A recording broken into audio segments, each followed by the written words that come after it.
आशा करता हूँ आप सब बहुत अच्छे होंगे। मेरा नाम है सिद्धांत अग्निहोत्री। स्टडी ग्लोस पे आपका बहुत बहुत स्वागत है। धर्म बहुत जरूरी होता है, लेकिन अगर वो अच्छाई सिखाए तो। कई बार हमने देखा कि धर्म के नाम पे बहुत उल्टी सीधी चीजें होती हैं, और क्योंकि आप धर्म को सवाल नहीं करते तो भाई ये चलती रहती है। ऐसे ही एक मामला आया है दोस्तों। लगभग 3.5 लाख बच्चों, जो बच्चे हैं, they were the victims of church sex abuse। Church ने जो सेक्स अब्यूज किया है, इनका शोषण किया, ये विक्टिम्स है। ये फ्रांस ने रिपोर्ट निकाली अपनी, चौंकाने वाला खुलासा। बात करेंगे, चलिए आगे बढ़ते हैं। तो इंडियन एक्सप्रेस ने इसको छापा था। फ्रेंच क्लर्गी ने सेक्सुअली अब्यूज किया है लगभग 3.5 लाख के करीब बच्चों को पिछले 70 सालों में। ये जो इन्वेस्टिगेशन हुई है ना, इसमें ये पता चला। और बड़ी बात यह है कि कैथोलिक चर्च ने कुछ भी नहीं बोला, एकदम हाँ हुआ है तो हुआ है, ब्लाइंड आई। देखिए, प्रोटेस्टेंट और कैथोलिक्स में फर्क समझिए पहले। यह हर धर्मों में होता है, चाहे वो इस्लाम हो। भारत में भी आपने देखा आसाराम बापू, राम रहीम, सब करते हैं ये। धर्म का नाम लेके सारे काले कारनामे करेंगे। भगवान भी शर्म के मारे कहीं छुप गया होगा। जीसस क्राइस्ट बोलते थे कि अपने दुश्मनों से भी प्यार करो।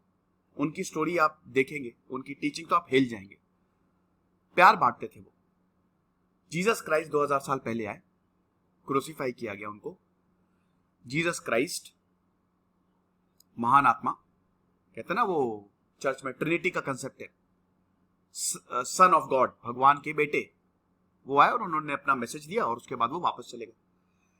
अब उसके बाद चर्च एस्टैब्लिश होना शुरू हुए। रोम में ऑफिशियल रिलीजन बना 4th सेंचुरी में। कॉन्स्टेंटीन ने इसको ऑफिशियल रिलीजन बना दिया। क्रिश्चियनिटी बहुत तेजी से फैली, पूरे यूरोप में फैल गई। अब यहां पे जो चर्च थे, जो कैथोलिक्स थे, जो ओरिजिनल ब्लड लाइन थी, मतलब ओरिजिनल्स थे, जो वो उनका एक जो लीडर होते हैं वो है पोप, धर्मगुरु। धीमे धीमे कैथोलिक्स ने क्या किया कि धर्म का गलत यूज करना शुरू कर दिया। 6th सेंचुरी से लेकर 14th सेंचुरी तक यूरोप में एक भी डेवलपमेंट नहीं हुआ। इसको डार्क एजेस बोला जाता है। कुछ भी नहीं हुआ। चर्च का बहुत ही ज्यादा हस्तक्षेप, हर चीज में। तुम सवाल नहीं कर सकते, तुम औरतों को कोई राइट्स नहीं, तुम साइंस की बात नहीं कर सकते। जो चर्च बोल रहा है, इनफैक्ट हेरेसी, तुमने अगर कोई पाप किया है, तुम आओ हमारे पास, तुम पैसे दो और तुम्हारे पाप को हम धोएंगे। इस तरीके का हिसाब किताब रहता था। बहुत गड़बड़, बहुत गलत। तो चर्चेस जो होते थे वो काफी ज्यादा करप्ट होने लगे धीमे धीमे। अच्छे भी लोग थे, लेकिन अच्छे लोग इन लोगों के सामने कहीं धुंधले पड़ने लगे। अब इसके बाद है मार्टिन लूथर ने भाई फाइनली इनकी अथॉरिटी को चैलेंज किया। और प्रोटेस्टेंट का मतलब ये जो प्रोटेस्ट करके आए हैं, ठीक है। आमतौर पर धर्म में 2 ही डिविजन होते हैं, एक तो ओरिजिनल्स और एक जो इनको प्रोटेस्ट करेंगे, इनके ऑपोजिट आइडियोलॉजी। तो उन्होंने इसको क्वेश्चन किया और वहां से फिर प्रोटेस्टेंट का उदय हुआ। ये 2 डिफरेंस है। चर्चेस या तो प्रोटेस्टेंट रहेंगे या फिर कैथोलिक्स रहेंगे। तो कैथोलिक्स देवर ओरिजिनल्स। और फिर 14th सेंचुरी के बाद फिर रेनेसां पीरियड आया। फिर उसके बाद कि भाई देखो, जीसस ने तो ये बोला था, आप लोग कुछ और ही बोल रहे हो, उनकी टीचिंग से ये लग जा रहे हो। ओल्ड टेस्टामेंट न्यू टेस्टामेंट का विवाद काफी ज्यादा। तो कैथोलिक्स जो थे, आप देख सकते हैं कि जो कैथोलिक चर्च होते हैं बहुत रिचली डेकोरेट किया जाता है। पोप जो होता है वो सेंट्रल अथॉरिटी रहते हैं। प्रोटेस्टेंट चर्चेस बहुत ही प्लेन एंड सिंपल होते हैं और उनमें आपको कोई स्टैचूज, आर्ट नहीं दिखेंगे। कैथोलिक चर्चेस बहुत ही खूबसूरत होते हैं, इनमें गजब का स्टैचूज, काफी शानदार आर्टवर्क होता है। प्रोटेस्टेंट जो प्रीस्ट होते हैं वो प्लेन गारमेंट्स, और जो यहाँ पे कैथोलिक्स प्रीस्ट बहुत ही मखमली कपड़ा, रिच गारमेंट्स पहनते हैं। प्रोटेस्टेंट हर जगह आपको मिल जाएंगे। भारत में भी आपको ज्यादातर प्रोटेस्टेंट ही मिलेंगे। सर्विस वर्नाक्युलर लैंग्वेज में देते हैं, कि मतलब जो हमारी लैंग्वेज है जिसमें तुम समझ जाओ, और यहां पे ये लैटिन यूज करते हैं। तो ये डिफरेंस है। कैथोलिक्स का काफी ज्यादा दबदबा है। ऑर्थोडॉक्स चर्च है, फिर Roman Orthodox church, Russian Orthodox church, सबसे बड़ा चर्च है कैथोलिक्स। और किसी दिन हम और कैथोलिक्स और प्रोटेस्टेंट्स की बात करेंगे। फिलहाल ये एक अपर आइडिया है। ये आप देख सकते हैं, प्रोटेस्टेंट इस तरीके को, कैथोलिक्स इस तरीके से, ठीक है। तो ये अब यहां पे आरोप ये लगा है कि भाई जो प्रेसिडेंट है कमीशन के, जीन मार्क सोवे, उन्होंने बोला कि भाई देखो, ये जो एस्टिमेट है, it was based on scientific research. जो पादरियों ने अब्यूज कमिट किया है और बाकी क्लरिक्स ने भी अब्यूज कमिट किया है और नॉन रिलीजियस लोगों ने भी, वो भी चर्च में इन्वॉल्व थे, ये जो अब्यूज रहा है। और बड़ी बात यह है कि किसी ने कुछ भी नहीं बोला।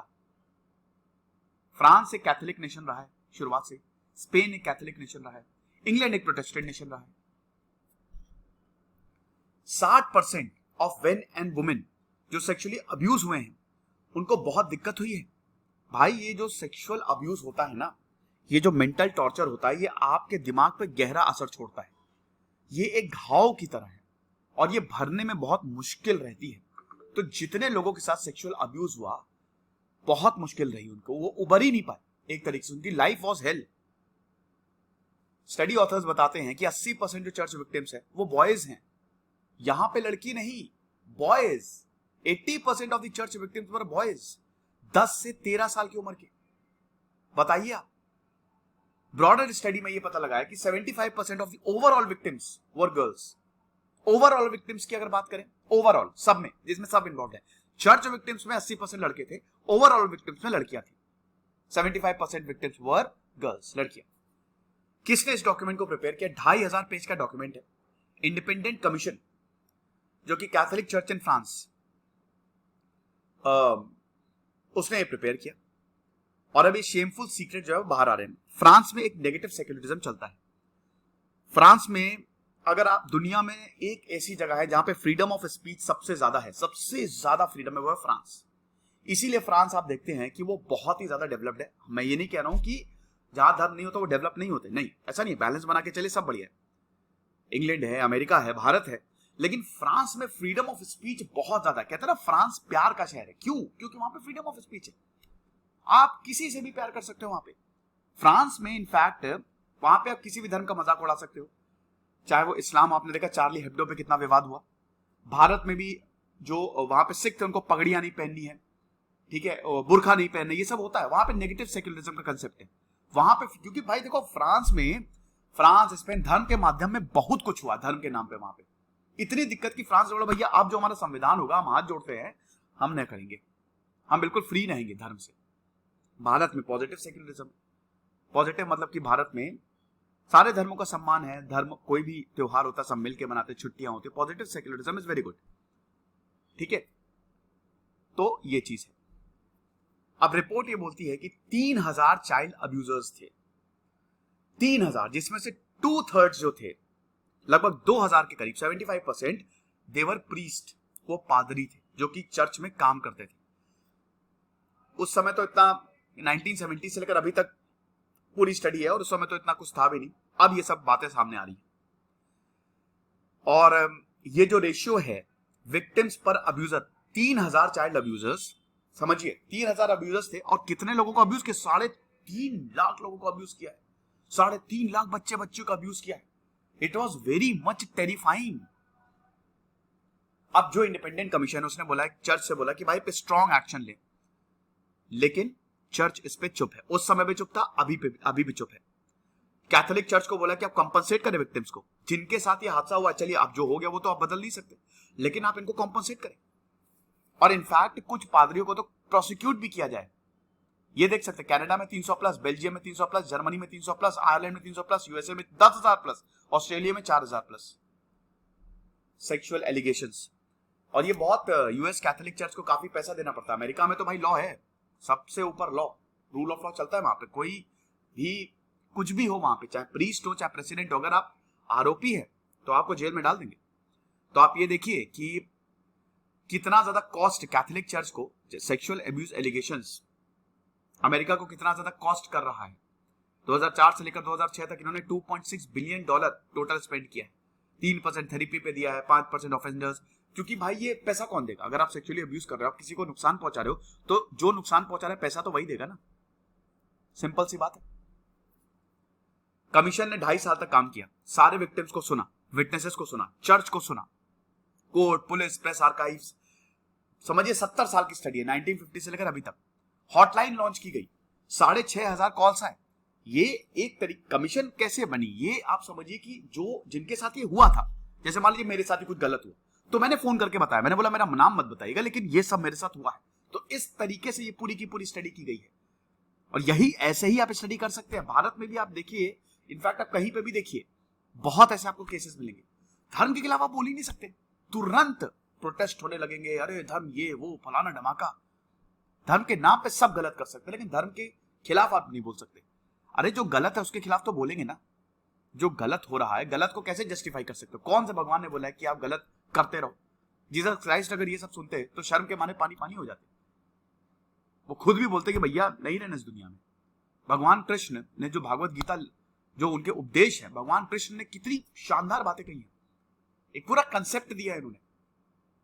कोई भी धर्म हो, लेकिन वही है ना कि इसका मिसयूज बहुत होता है। तो ये बहुत बड़ा स्कैंडल है। और ये जो फ्रेंच प्रीस्ट है बर्नार्ड प्रेनियाट, पिछले साल भी इनको कॉन्विक्ट किया गया था कि इन्होंने माइनर्स को सेक्सुअली अब्यूज किया। 5 साल की इनको सजा दी गई थी और 75 लड़कों से ज्यादा लड़कों को इन्होंने अब्यूज किया, सेक्सुअली अब्यूज किया। खतरनाक। तो रिकमेंडेशन यही है कि 45 रिकमेंडेशन दी है। इसमें सबसे पहले तो प्रीस्ट को ट्रेन करें, क्लरिक्स को ट्रेन करें, कैनन लॉ को रिवाइज करें। कैनन लॉ वही है जो वेटिकन सिटी जो है वो इंडिपेंडेंट है। वो जब से यूनिफिकेशन ऑफ इटली हुआ 1871 से, तब से ही वो इंडिपेंडेंट है। वो चर्च वहीं से ही चलता है, स्मॉलेस्ट सिटी है वेटिकन। तो वो पॉलिसी फ्रेम करे ताकि विक्टिम्स को कॉम्पनसेट किया जाए। ये सारी चीजें हैं। देख लीजिए आप कितना खतरनाक हो रहा है ये सब, दुनिया कहां जा रही है। फिलहाल there is always a hope. Superheroes हमेशा रहते हैं, वो आते हैं, बचाते हैं हमको। हर कोई गलत नहीं होता, हर किसी को हमको उस नजर से भी नहीं देखना चाहिए। कुछ लोगों की वजह से दिक्कतें होती हैं। खुश रहिए, पढ़ते रहिए। जैसे सिद्धांत अग्निहोत्री साइनिंग ऑफ। और दोस्तों, हमारा ऑफिशियल इंस्टा पेज लॉन्च किया हमने, आप वहां पे जरूर जाइए। आपको सारी अपडेट्स, सारे लेक्चर्स वहीं मिलेंगे। Thank you so much.